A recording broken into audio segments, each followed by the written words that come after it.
إن الحمد لله نحمده ونستعينه ونستهديه ونستغفره ونعوذ بالله من شرور أنفسنا ومن سيئات أعمالنا من يهده الله فلا مضل له ومن يضلل فلا هادي له أشهد أن لا إله إلا الله وحده لا شريك له وأشهد أن محمدا عبده ورسوله اللهم صل وسلم وبارك على محمد وعلى آله وأصحابه أجمعين أما بعد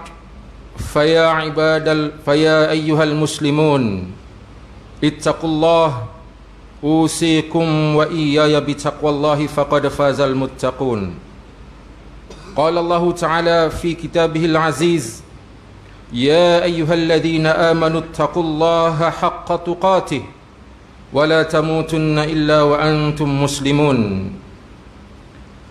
Muslimin yang dirahmati Allah Subhanahu wa taala, saya berpesan kepada diri saya dan hadirin jemaah sekalian, marilah sama-sama kita memperkasakan ketakwaan kepada Allah Subhanahu wa taala dengan sebenar-benar takwa, dengan melaksanakan segala perintah Allah dan menjauhi segala larangannya. Mudah-mudahan kita mendapat kejayaan di dunia dan di akhirat. Allah Subhanahu wa taala berfirman dalam suratul Ahzab ayat 57,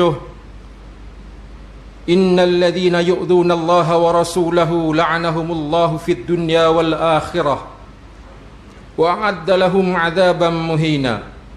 Sesungguhnya orang-orang yang menyakiti Rasulullah dengan ucapan maupun perbuatan, niscaya Allah menjauhkannya dan mengusirnya dari kelapangan rahmatnya di dunia dan di akhirat, dan menyiapkan bagi mereka di akhirat seksa yang menghinakan sebagai balasan atas perlakuan mereka yang menyakiti Rasulnya.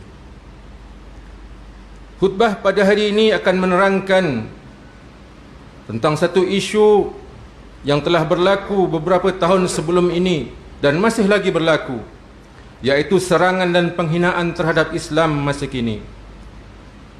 Hadirin yang dikasihi Allah Subhanahu wa taala sekalian, kemudahan teknologi yang terdapat di rangkaian internet pada hari ini membolehkan segala informasi terkini dapat dicapai semudah di hujung jari. Namun begitu, sejak kebelakangan ini penyalahgunaan fakta dan maklumat tentang Islam di masa kini disalah tafsirkan oleh pihak yang tidak bertanggungjawab untuk mewujudkan unsur-unsur kegelisahan antara kaum yang hidup secara aman damai sejak sekian lama. Perlu kita fahami aspek penghinaan dan tohmahan terhadap mana-mana agama dan bangsa tidak menyumbang kepada pembinaan negara bangsa yang harmoni, sebaliknya akan mengeruhkan hubungan masyarakat berbilang kaum yang terjalin sejak sekian lama. Hadirin sidang Jumaat dan rahmat Allah sekalian, senario yang berlaku ini janganlah dianggap sebagai perkara biasa atau tidak penting dalam masyarakat Islam. Malah situasi ini boleh mencetuskan kebencian kaum yang serius apabila tidak dikawal secara baik. Ini dapat dilihat dengan terdapat banyaknya cercaan, tohmahan dan fitnah yang dilaporkan terutama di media-media sosial terhadap agama Islam. Terdapat kenyataan-kenyataan yang berunsur emosi dan provokasi dilontarkan demi menyemai fitnah tanpa henti.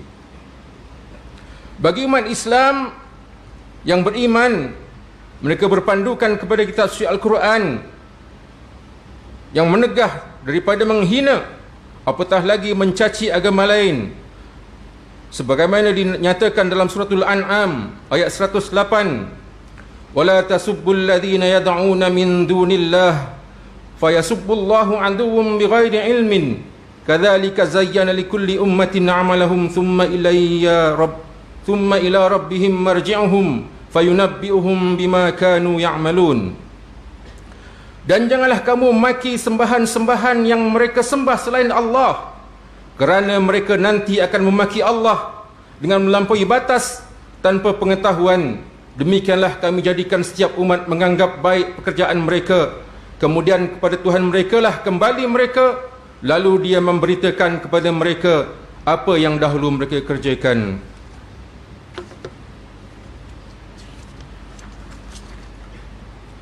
Menurut Dr. Wahbah Az-Zuhaili dalam tafsir Al-Munir, hukum tentang ayat ini adalah berkenaan dengan kekalnya larangan menghina segala kebesaran agama lain, kerana dengan menghina mereka akan memberi ruang kepada mereka untuk membalas balik dengan menghina agama Allah dan Rasulullah sallallahu alaihi wasallam. Ia sesuai dengan kaedah saduz zara'i, iaitu mencegah atau menyekat perkara-perkara yang membawa kerosakan. Kita perlu sedar bahawa hikayat penghinaan dan tohmahan terhadap agama Islam bukanlah baru bermula pada hari ini, malah naratifnya bermula sejak zaman baginda Rasulullah sallallahu alaihi wasallam mula menyebarkan dakwah Islam di awal-awal Islam lagi. Cukuplah ibrah dan asbabun nuzul dalam suratul Lahab dan suratul Kautsar menjadi bukti jelas bahawa Allah Subhanahu wa taala menjadi sebaik-baik pelindung kepada Rasulullah sallallahu alaihi wasallam daripada penghinaan, tohmahan dan fitnah golongan musyrikin yang bencikan Islam. Hadirin sekalian, realitinya jika diteliti isu penghinaan terhadap Islam di masa kini, ianya berkisar kepada mempersendakan Allah dengan memuat naik hantaran bersifat jelek, menghina Nabi Muhammad sallallahu alaihi wasallam, seperti mana telah dilakukan oleh beberapa individu menerusi akaun Facebook mereka. Di antaranya adalah seorang lelaki yang menggunakan nama sebagai Alvin Chow dalam laman sosialnya telah menghina agama Islam, menghina Nabi Muhammad sallallahu alaihi wasallam dan Sayyidatina Aisyah radhiyallahu anha, isteri baginda Nabi sallallahu alaihi wasallam. Begitu juga seringkali amalan-amalan ibadat dalam Islam adalah antara menjadi perkara yang sering disendakan dan ditularkan di media sosial. Bagi umat Islam, menjadi kewajipan bagi kita untuk menjaga kesucian agama Islam dari terus diperkotak-katikkan dan dipandang serong sepanjang masa. Kesucian agama Islam perlu dipelihara, ibaratnya menggenggam bara api biar sampai menjadi arang. Ini adalah kerana Islam itu kekal dilihat sebagai agama yang mempunyai izzah, iaitu sangat mulia dan dipandang tinggi. Sebagaimana hadis daripada Aiz bin Amru radhiyallahu anhu bahwasanya Rasulullah sallallahu alaihi wasallam telah bersabda, Al-Islamu ya'lu wa la yu'la. Islam itu tinggi dan tidak ada yang lebih tinggi dari Islam. Riwayat Al-Baihaqi. Meskipun senario tohmahan dan kecaman yang berlaku tidak dilakukan secara konsisten setiap waktu dan masa, namun apabila terdapat perkara yang membabitkan agama Islam, kita akan dapati terdapat hantaran-hantaran yang jelek yang dimuat naik di media sosial. Kesan tohmahan dan fitnah ini sangat serius dan bahaya kerana ia dapat membangkitkan api kemarahan dalam kalangan masyarakat Islam di negara ini. Oleh itu, pihak berkuasa agama Islam perlu mengambil tindakan yang lebih tegas dan konkret terhadap pelaku jenayah tersebut dengan mewujudkan tindakan pendakwaan di mahkamah syariah. Tindakan ini dilihat supaya perbuatan ini tidak akan berulang lagi dan dapat memberi kesan dan pengajaran yang mendalam terhadap lapisan masyarakat agar peka dan sensitif terhadap isu-isu berkaitan agama, khususnya berkaitan agama Islam. Ketahuilah, sesungguhnya Allah Subhanahu wa taala memuliakan semua anak cucu Adam dan tidak mengira bangsa, etnik, malah agama mereka, dan Allah juga telah melebihkan mereka daripada makhluk yang lain sebagaimana firman Allah Subhanahu wa taala dalam suratul Isra ayat 70, "Walaqad karramna bani Adam wa hamalnahum fil barri wal bahr wa razaqnahum minat thayyibat wa faddalnahum ala katsirin mimman khalaqna tafdila." Dan sesungguhnya kami telah memuliakan anak-anak Adam dan kami telah beri mereka menggunakan berbagai kenderaan di darat dan di laut, dan kami telah memberikan rezeki kepada mereka dari benda-benda yang baik, serta kami telah lebihkan mereka dengan selebih-lebihnya atas banyak makhluk-makhluk yang telah kami ciptakan. Sidang hadirin yang berbahagia, elemen penghinaan dan tohmahan agama di masa kini khususnya terhadap agama Islam perlulah segera dihentikan dengan beberapa aspek penguatkuasaan perlu diperketatkan untuk menjamin keharmonian negara bangsa agar sifat prejudis dan buruk sangka dalam sosialisasi masyarakat berbilang kaum dapat dihindarkan. Tindakan perundangan semaksimum mungkin perlu dilaksanakan bagi menjaga kesucian agama dan kesejahteraan negara.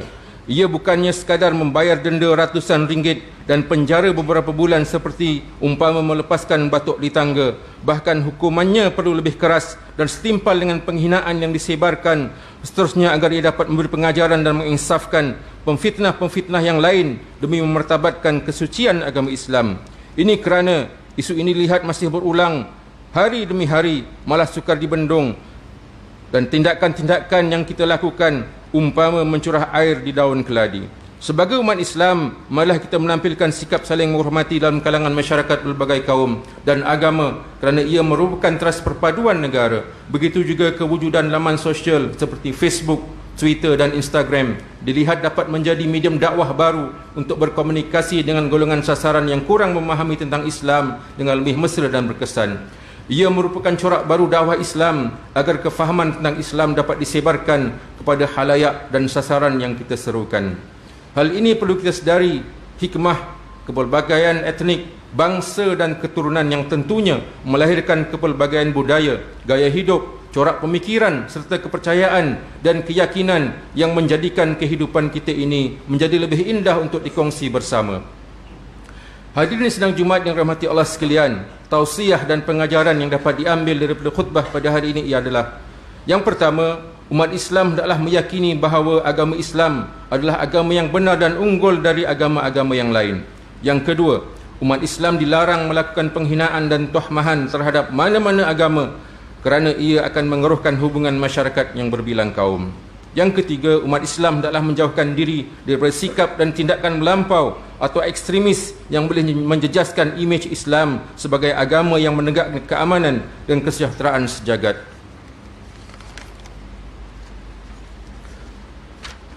A'udzu billahi minasyaitonir rajim. Qul ya ahlal kitab la taghlu fi dinikum ghairal haqqi wa la tattabi'u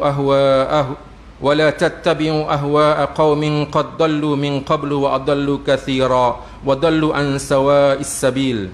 Katakanlah wahai ahli kitab, janganlah kamu melampau dalam agama kamu secara yang tidak benar, dan janganlah kamu menurut hawa nafsu suatu kaum yang telah sesat sebelum ini dan telah menyesatkan banyak manusia, dan juga sekarang mereka telah tersesat jauh dari jalan yang betul. Al-Maidah ayat 77. Barakallahu li wa lakum fil Qur'anil azim wa nafa'ni wa iyyakum bima fihi minal ayati wadh-dhikril hakim wa taqabbala minni wa minkum tilawatahu innahu huwas samiul alim. Aqulu qawli hadha wa astaghfirullahal azim li wa lakum wa lisairil muslimina wal muslimat fastaghfiruh innahu huwal ghafurur rahim.